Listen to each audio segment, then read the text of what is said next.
أتعلمون أحدا في العرب تأنف أمه من خدمة أمي؟ سألتكم: أتعلمون أحدا في العرب تأنف أمه من خدمة أمي؟ نعم، عمرو بن كلثوم. ولم؟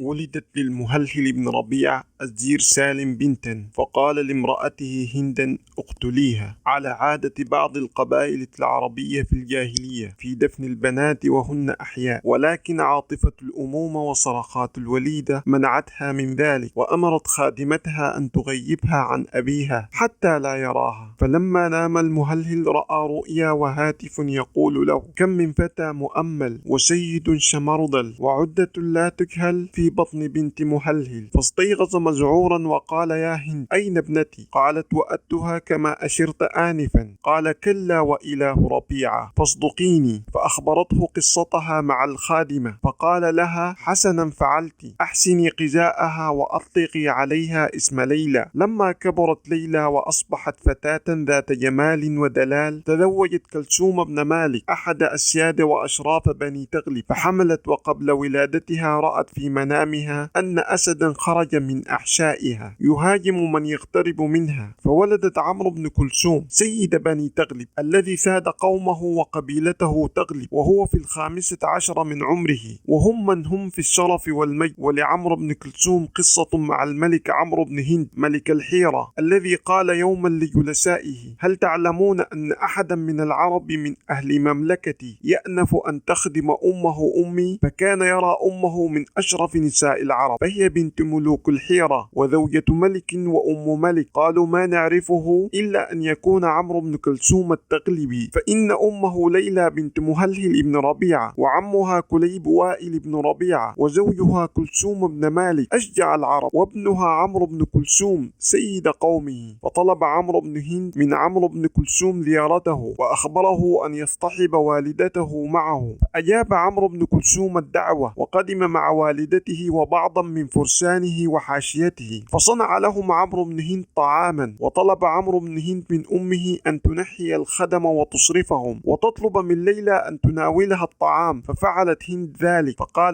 فقالت لليلى: ناوليني ذاك الطبق. فقالت لها ليلى: لتقم صاحبة الحاجة إلى حاجتها. فقالت: ناوليني. فلما ألحت عليها صرخت: يا ذلاه، يا لتغلب. فسمعها ابنها عمرو بن كلثوم، وكان جالسا مع عمرو بن هند في حجرة مجاورة، فانتفض وقام إلى سيف وحيد معلق في الحجرة، وقتل به عمرو بن هند،